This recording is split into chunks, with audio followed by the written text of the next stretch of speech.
Tayo po ay yumuko at manalangin sa gabing ito. Lord, salamat o Jesus Christ na kami po ay muling sama-sama online.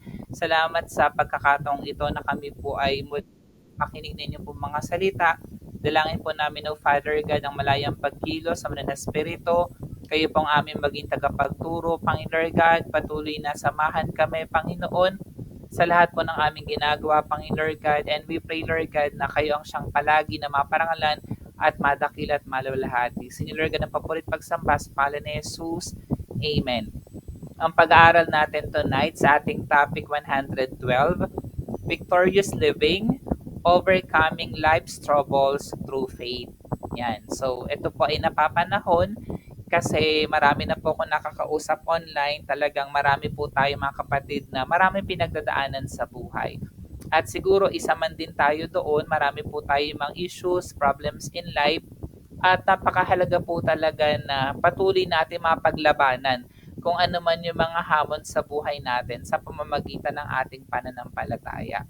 So yung ating main verse po ay kukuhanin natin sa John chapter 16 verse 33. Sabi dito, I have told you these things so that in me you may have peace. In this world, you will have trouble, but take heart, I have overcome the world. So sa Tagalog, sabi dito, ang nagsasalita yung ating Panginoong Heso Kristo, and this was written by John the Beloved, isa sa disciple, malapit na disciple ng ating Panginoong Jesus. Sinabi ko ito sa inyo upang sa inyong pakikipag-isa sa akin, pakikipag-isa kay Jesus, ay magkaroon daw tayo ng kapayapaan. So ibig sabihin, nung tayo po ay nakipag-isa na kay Jesus Christ, sinanggap natin siya na Panginoon at tagapagligtas ng ating buhay, yung kapayapaan na nagagaling sa Panginoon na nahana sa puso't kalooban po natin.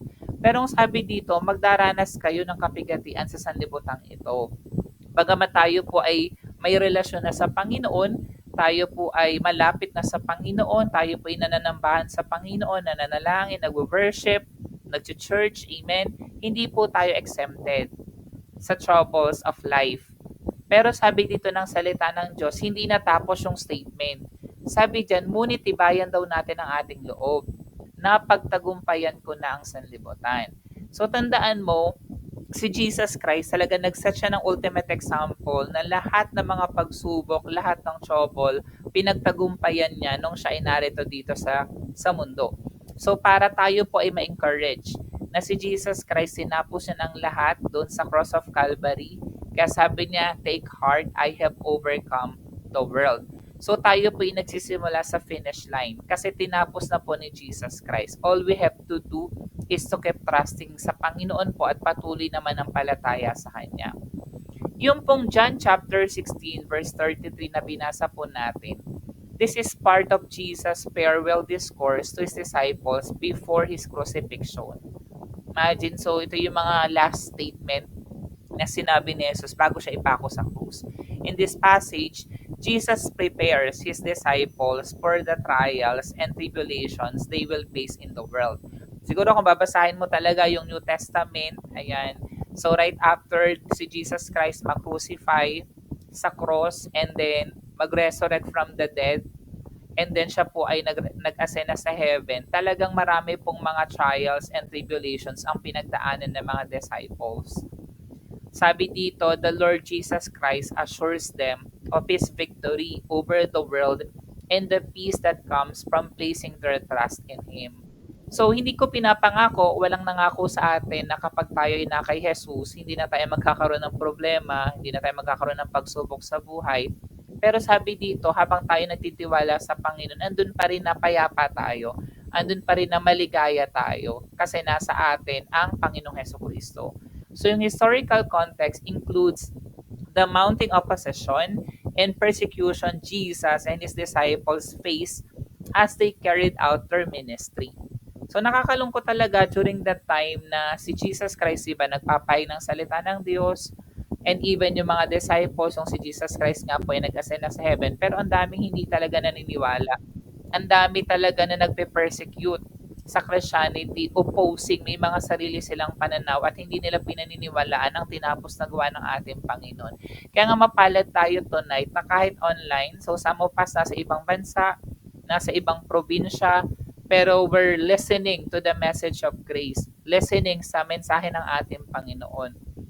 The hermeneutical principle here emphasizes that Jesus is the ultimate source of peace and victory amidst life's trouble. So ulitin ko ha, dito gusto lang emphasize ng verse na binasa po natin na yung tunay na source ng kapayapaan, ng tagumpay sa gitna ng mga pagsubok ng buhay, ng bagyo ng buhay, walang iba kundi ang ating Panginoong Hesukristo. Yun nga lang nakakalungkot, ang dami kong nakakausap na sasabihin nila ayusin daw muna nila ang buhay nila bago sila makapagpatuloy sa Panginoon. Kapag naging okay na yung mga problema nila sa buhay, that's the time na sila ay maglilingkod sa Panginoon. So mali po yung pananaw. Actually, yung sa mga oras na talagang marami tayong kinakarap sa buhay, the more na lumalapit dapat tayo sa Panginoon. Kasi sa Kanya talaga natin matatagpuan ang tunay na kapayapaan, ang tunay na tagumpay at kaligayahan. So, 5 points ang gusto kong ituro sa atin tonight. And then I'll give concrete examples as well. Point number 1, finding peace in Christ. So actually, this is one of my favorite verse, yung Philippians chapter 4 verse 7. Example nito, despite the chaos and turmoil of life, Jesus promises His followers peace that surpasses understanding when they abide in Him. So this peace is not dependent on external circumstances but is rooted in the unchanging character of Christ. Ang ganda, no? Yung kapayapaan na in-offer ng Lord, hindi yan relative dun sa nangyayari sa external, sa panlabas, 'di ba? Katulad ng mga pagsubok, mga problema sa buhay, mga calamities, 'di ba? Kundi ito po ay nakaugat dun sa hindi nagbabago na character ng ating Panginoon. Nakakatuwa ng Panginoon natin pinaglilingkuran, unchanging God. Nakakatakot kung ang Diyos natin pala pag nangako sa susunod na araw, ayaw niya nang tuparin yung kanyang pangako. So buti na lang, hindi nagbabago yung ating Panginoon. Kung ang Lord natin ay kind God, so forever kind po ang Panginoon. Forgiving God, patuloy siyang forgiving God. Kung siya po ay provider, the Lord always provides for us. So by anchoring our hearts and minds in Christ, we can experience a deep and abiding peace that sustains us through life's trials. So kailangan yung mga puso natin, yung pag-iisip po natin, sino-surrender natin talaga. Pinapasako po natin sa ating Panginoong Hesukristo. Sabi nga ng verse, at ang kapayapaan ng Diyos na hindi kayang maunawaan ng tao ang siyang mag-iingat sa inyong puso at pag-iisip dahil sa inyong pakikipag-isa kay Kristo Jesus. So naalala ko yung isang devotional book na nabasa ko. May likas ako magbasa before ng devotional book. Meron ng isang story na merong isang katulong na nagtatrabaho abroad. Tapos meron siyang amo. And then, ang daming pinapagawa sa kanya ng amo pero masayang-masaya pa rin nagtatrabaho yung katulong na ito. So ngayon, napwisit na yung kanyang amo. So tinanong niya na yung kanyang katulong kung bakit kahit ang dami ng inuutos dito sa katulong na ito, lagi pa rin maligaya at masaya itong katulong na ito. Alam niyo yung sinabi na dahil meron daw siyang relasyon sa ating Panginoong Hesukristo. So yun yung napakahalaga na bagamat may mga bagay na hindi magandang nangyayari sa ating buhay, 'di ba? Sa ating kapaligiran, pero andun yung kapayapaan ng Diyos. Hindi naunawaan ng ibang tao, hindi nakikita ng iba, pero dahil sa ating relasyon sa Panginoong Hesukristo, tayo po ay settled. Andun yung kapayapaan, andun yung kaligayan at pag-ibig na nanggagaling sa Panginoon. Point number 2, embracing perseverance. Ayan. So, kukuhanin natin ito sa James chapter 1 verses 2 to 4 at babasahin natin mamaya sa Tagalog. So, this verse encourages believers, tayo po, to consider it pure joy when facing trials. Galing, no? So, paano ka kaya nga sasaya or magkakaroon ng kaligayahan kung may mga problema ka, 'di ba? May pagsubok sa buhay. Sabi dito, knowing that the testing of their faith produces perseverance. Tayo kasi lahat naman marami mga pinagdaanan sa buhay, di ba? Minsan nga, kapag na-overcome mo na yung pinagdaanan mo sa buhay years ago, matatawa ka na lang na ginawa mo yon, na naging decision mo yon. Amen. Just as athletes train and endure hardship to achieve victory, di ba? Yung mga atleta natin. Ako nga pinanood ko yung Physical 100 kasi natutuwa ako doon kasi talagang ang lalakas nila. Ayan. Pero merong hardship. 'Di ba? Hindi naman sila basta gumanda yung kanilang pangangatawan, kundi meron silang mga training na pinagdaanan. In the same way, ganun din tayo in our faith. May mga trials in life tayo na pinagdadaanan para patuloy pa tayong lumakas at patuloy pa tayong mag-persevere. Amen. Believers can persevere through trials with the hope of the ultimate prize of eternal life with Christ. Tandaan mo, ito lagi ko sinasabi, ano bang pinag-uusapan natin? What we're talking about is buhay na walang hanggan. Marami kasi mga tao motivated sa pera, 'di ba? Maraming tao motivated yung mga estudyante sa grades, 'di ba? Yung iba motivated sa fame, sa glory, sa appreciation. Pero tandaan mo, yung ultimate prize na pinag-uusapan natin, buhay na walang hanggan lang naman po. So after we die, may buhay na walang hanggan. It's a matter of buhay na walang hanggan kasamang Panginoong Heso Kristo or buhay na walang hanggan kasama si Satanas. So ang pinopoint lang dito, pine-prepare tayo ng Lord towards eternal life na kapiling natin ng Panginoong Heso Kristo. Tandaan mo, dito sa mundo, hindi naman talaga ito yung ating tunay na tahanan. Ang tunay nating tahanan ay ang langit kapiling ang ating Panginoong Jesus. By viewing trials as opportunities for growth and character development, so we can cultivate perseverance and resilience in overcoming life's challenges. 'Di ba? Ito nga lagi kong favorite verse yung 1 Corinthians 10:13, lagi ko yung sineshare sa mga kina-counsel po natin na kapatid sa Panginoon. Kasi naniniwala talaga ako na since all-knowing ang God, all-powerful God, hindi naman niya talaga tayo bibigyan ng pagsubok na hindi natin kayang i-overcome. Maring sa tingin natin, paulit-ulit yung pagsubok na 'to, mahirap, masyadong mabigat para sa atin. Pero since all-knowing nga ang Panginoon, alam ng Lord na kaya natin siyang ma-overcome. At ang Lord naman, hindi naman tayo bibigyan ng trials na hindi niya tayo tuturuan at tutulungan, di ba? So, lagi natin kasama ang Panginoon. Ang always question na lang, are we going to trust the Lord? Magtitiwala pa rin ba tayo sa Panginoon or panghihinaan na tayo ng pananampalataya at pagtitiwala sa Kanya. So sa Tagalog, sa Santiago 1:2-4, mga kapatid, sabi nga kanina, magalak kayo kapag kayo dumaranas ng iba't ibang uri ng pagsubok, 'di ba? Magalak daw tayo kapag marami daw tayo mga pagsubok sa buhay. Dapat ninyong malaman na nagiging matatag ang inyong pananampalataya sa pamamagitan ng mga pagsubok. Alam mo, totoo ito. Kasi 'di ba, most of the time, kapag talaga may mga problema or pagsubok sa buhay, the more na lumalapit tayo sa Panginoon. Meron diyan, naalala ko before, talagang, Kuya Rio, sabayan mo ako, magpa-fasting tayo. So talagang tinatawagan niya pa ako to confirm kung nagpa-fast din ako kasi nga I needed to pray for him. 'Di ba? So meron na lumalapit tayo talaga to other people for us to be prayed for. Lumalapit tayo sa simbahan, 'di ba? Dumadalo tayo ng mga gawain katulad nito kasi nga alam natin na ang Panginoon yung tutulong sa atin. So ginagamit minsan yung mga pagsubok na ito para tumatag ang ating pananampalataya. At dapat to tayo magpakatatag hanggang wakas upang tayo maging ganap at walang pagkukulang. Kasi nga sabi ko kanina, we are being prepared by the Lord doon sa eternal prize. So nga yung buhay na walang hanggan kasama ang ating Panginoon. Point number 3, trusting in God's sovereignty. Pag sinabi nating sovereignty, the Lord is always in control. Tandaan mo, hindi naman tayo talagang author of our lives. Kahit na tayo ang pinakamagaling, pinakamatalino, pinaka-talented, hindi tayo in control sa lahat ng pwede mangyari sa ating buhay, di ba? Pero the Lord assures that to us sa Romans 8:28. It assures believers that God works all things together for the good of those who love Him and are called according to His purpose. Even in the midst of adversity and suffering, even sa mga oras, sa mga pagkakataon na marami kang tanong na hindi mo kayang sagutin at feeling mo hindi nasasagot ng Panginoon, tandaan mo, the Lord always remains sovereign and in control. He is able to bring about redemption and restoration.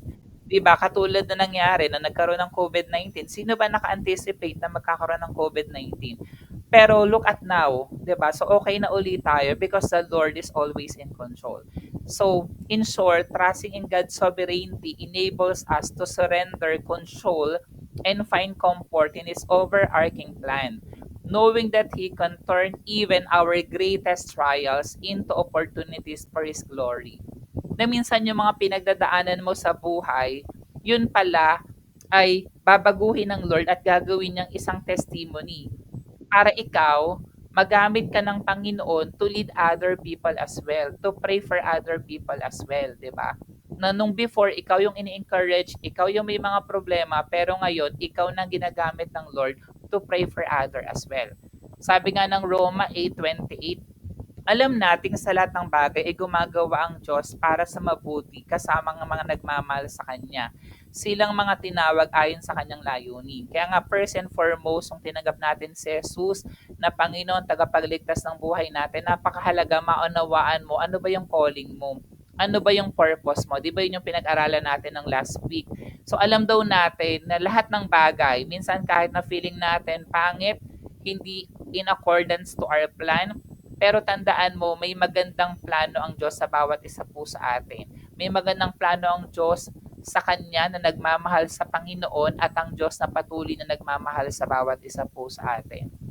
Point number 4, drawing strength from community. Yan. So kaya ako na-appreciate ko kahit na kinukulit minsan ako ng midnight, yan, kahit na may mga nagme-message, magkaklase ako, tatawagan daw muna ako, I needed to pray for that person. Okay lang yon. Kasi naunawaan ko na kailangan natin ng strength from community. At yung community na tinutukoy dito, mahalaga na Christian community. Kasi yun yung mga tao talaga na ipagpe-pray tayo, papayuhan tayo in accordance to the message of God. So kukuhanin natin ito sa Ecclesiastes chapter 4 verses 9 to 12. Isa ito sa mga favorite kong book sa Bible, sulat ni Solomon, yung ang mga ngaral, kasi marami ka talagang matututunan dyan na wisdom. It emphasizes the importance of companionship and support during difficult times. Ho, di ba? Napakahalaga ng ganun. Kailangan meron kang support system. Kailangan na meron kang someone na sasabihan ng mga pinagdadaanan mo sa buhay na ipagpe-pray ka. Believers are encouraged to lean on to one another for encouragement. We should be accountable for one another. We should pray for one another, knowing that they are stronger together. Diba? 2 or 3 gathered in my name, kasama natin ang Panginoon. So building and nurturing supportive Christian community provides strength and encouragement for navigating life's challenges and experiencing victory together. Kasi naman talaga yung intention ng Lord, di ba? Gusto ng Lord na lagi tayong blessed. Gusto ng Lord na laging in accordance tayo dun sa kalooban ng Panginoon. Ayaw ng Lord na tayo ay nalulungkot. Ayaw ng Lord na tayo ay napapagod, nababurn out, na-stress out. Kaya kailangan we help one another. Sabi nga ng mga ngaral 4, 9 to 12, ang dalawa daw ay mabuti kaysa isa. Mas marami ang bunga ng anumang gagawin nila. Kapag nabuwal ang isa, maitatayo siya ng kanyang kasama. Kawawang nag-iisa sapagkat walang tutulong sa kanya kapag siya ay nabuwal. Totoo ito even in the spiritual. Kasi hindi naman sa lahat ng pagkakataon unfair ka eh. Darating ang time manghihina ka. Darating ang time tatamaring ka. Darating ang time mapapagod ka, mababurn out ka, may stress ka. So you need support system from your Christian community. Kailangan mong maipag-pray ka ng iba, maramdaman mo yung comfort na nanggagaling sa ibang kapwa mo Krisyano. Sabi nga ng verse 11, kung malamig ang panahon, mari silang magtabi sa higaan upang parehong mainitan. Ngunit saan siya kukuha ng init kung nag-iisa siya, di ba? Kung ang nag-iisa ay maari magtagumpay laban sa isa, lalo na ang dalawa. Ang lubid na may 3 pilipit na hibla ay hindi agad malalagot. So point number 5, keeping eternal perspective. Ito lagi ko rin itong nire-remind sa sarili ko na minsan, di ba, since hindi naman talaga natatapos ang mga problema ng buhay, dapat yung perspective mo eternal. Na dapat alam mo sa sarili mo, okay, mabubuhay lang ako dito sa earth maximum 120 years. Pero after nun, saan ka na ba? So di pa, dapat ang iniisip ko, ang ginagawa ko ba dito sa mundo ay investment para sa buhay na walang hanggan? Meron kaya itong contribution sa buhay na walang hanggan? So kailangan ang perspective natin ay eternal. So yung 2 Corinthians 4:17 to 18, it reminds us believers that our present troubles are temporary. Again, kung ano man ang pinagdadaanan mo kapatid tonight, yan po ay temporary. darating ang time, matatawa ka na lang. So, tandaan mo ngayon, kung anong date ngayon, i-upload natin to, then pwede mong balikan, maalala mo na nung nakikinig ka ng Bible study na ito after 1 year, okay ka na. Ikaw na yung ginagamit ng Lord to encourage other people. Kasi nga, temporary lang lahat ng mga pinagdadaanan natin sa buhay. And light compared to the eternal glory that awaits us. 'Di ba? So hindi siya talaga kayang ikumpara sa napakagandang plano ng Lord sa bawat isa sa atin sa buhay na walang hanggan kapiling ang Lord. We can endure hardship, yan, with perseverance and hope by fixing our eyes on Jesus and the hope of eternity. So kailangan yung focus mo na kay Jesus Christ lang. And then, andun yung pag-asa mo na buhay na walang hanggan kapiling ang Panginoon. Maintaining an eternal perspective enables us to view life's troubles in light of God's eternal purposes, empowering us to overcome them with faith and confidence. So, basahin po natin yung verse. Ang bahagya daw at panandaliang kapigatiang dinaranas namin ngayon, sabi ni Pablo, ay magbubunga ng kagalakang walang hanggan at walang katulad. Kaya't sabi niya, ang paningin namin ay nakatuon sa mga bagay na hindi nakikita. Sabihin, hindi nakatingin doon sa nakikita ng ating mata ngayon at present, ito talaga yung sitwasyon mo, hirap ka sa buhay, 'di ba? Kulang ka pinansyal, may sakit at karamdaman ka in the physical, masakit ang puso mo, 'di ba? Meron kang emotional hurt. Ayan, so nanghihina ang iyong pananampalataya sa Panginoon and many more. At hindi sa mga bagay na nakikita, sapagkat panandilian lamang ang mga bagay na nakikita. Ngunit walang hanggan ang mga bagay na hindi nakikita. Kaya kailangan maging matalino kang Kristyano. Make sure na yung lahat ng ginagawa natin, ito ay para sa buhay na walang hanggan. So, ang focus natin lagi dapat ay kay Jesus Christ. So, sa ating conclusion, yung verse na binasa po natin na John 16:33, it assures us believers that despite the troubles we face in this world, we can still find peace and victory sa piling ng ating Panginoon by finding peace in Christ, embracing perseverance, trusting in God's sovereignty, drawing strength from community, and keeping an eternal perspective, believers can overcome life's troubles and experience victorious living. So napakahalaga na hindi lang matapos yung salita ng Diyos na ating napakinggan. Paano natin siya ma-apply? Gusto ko dito i-end sa 5 bagay na gusto kong i-share sa atin. Number 1, ito lagi kong tip number 1, spend time daily in prayer and meditation on God's Word.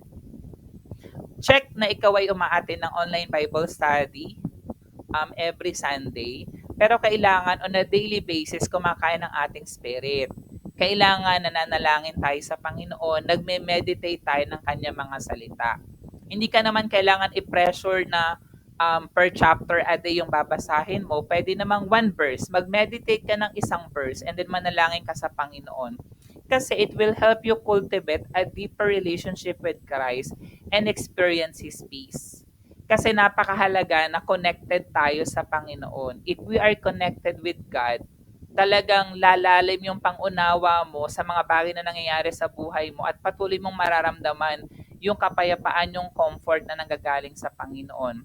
So we don't hear from God if we don't spend time in meditation. Kasi ganun yung communication. For us to communicate, para marinig natin yung tinig ng Panginoon, kailangan natin yung salita ng Diyos.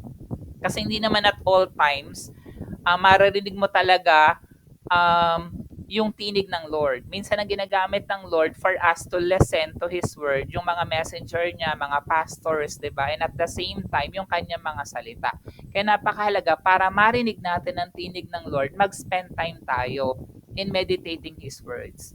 So mag-pray tayo kay God, lahat ng mga concerns natin, kung ano mang pinagdadaanan natin, sabihin natin sa Panginoon. And then alamin din natin, ano ba ang gustong sabihin ng Lord sa atin? Ano ba yung gustong ipagawa ng Lord sa bawat isa po sa atin? Point number 2 na kailangan natin gawin for the application, i-view natin yung mga trials, kung ano man yan, ikaw yung nakakaalam, kung ano man ang pinagdadaanan mo sa buhay, dapat ang mindset mo, these are opportunities for growth and character development. Again, yung lahat ng pinagdadaanan mo, yan man ay love life, yan man ay finances, Yan man ay spiritual, yan man ay physical healing, amen, or family or relational. Those are all opportunities for us to grow and to develop our character, trusting in God's faithfulness to bring about good from every situation. Pero kasi hindi talaga natin makikita yan, mahirap for us na makita yung good thing sa pangit na sitwasyon. Pero ang Lord nga, since sovereign God yan, we just have to remain faithful to God. Kasi kahit na anong pangit ang sitwasyon natin, kayang pagandahin ng Lord yung ating situation. All we have to do is to keep trusting the Lord. Application number 3. This is also very important. Seek support and encouragement from Christian community. Siyempre kapag may problema ka, lumapit ka sa barkada mo, tatawagin ka niya, mag-inuman kayo, 'di ba? So hindi ka nakakuha ng encouragement, nakakuha ka kinabukasan ng sakit ng ulo, 'di ba? Or di kaya kapag naman binahagi mo doon sa taklesa mong kaibigan, kinabukasan alam na ng buong barangay yung mga problema mo. So napakahalaga na doon sa Christian community tayo. So we should be open and vulnerable about your struggles and offering support to others in their times of need. Ako usually kapag may mga nagpapa-pray sa akin or nag-a-ask ng advice, hindi ko inaalam yung mga root causes, kung ano yung mga pinagdadaanan niya, kung anong gusto niya lang na ipag-pray, I just listen. And then nag-stick ako doon. Nonetheless, siya talaga yung mag-open up kasi I always respect yung confidentiality or privacy ng person. In the same way, ganun ka din. So, hindi kailangan na kung ano man yung lahat ng mga issues mo sa buhay, talagang nilahad mo lahat. Nonetheless, you are really trusting that person. So, mahalaga lang na meron tayong support system. Someone na pwedeng ipag-pray tayo, someone na pwede tayong i-comfort. Application number 4. Remind yourself daily of the eternal hope and glory that awaits believers. Again, paalala mo sa sarili mo, ano ba yung eternal hope and glory that awaits us? Heaven po yun. Anchoring your perspective in the truth of God's promises. Kasi di ba sabi ko, hindi naman talaga minsan nauubos yung problema. Minsan dumadami yung problema.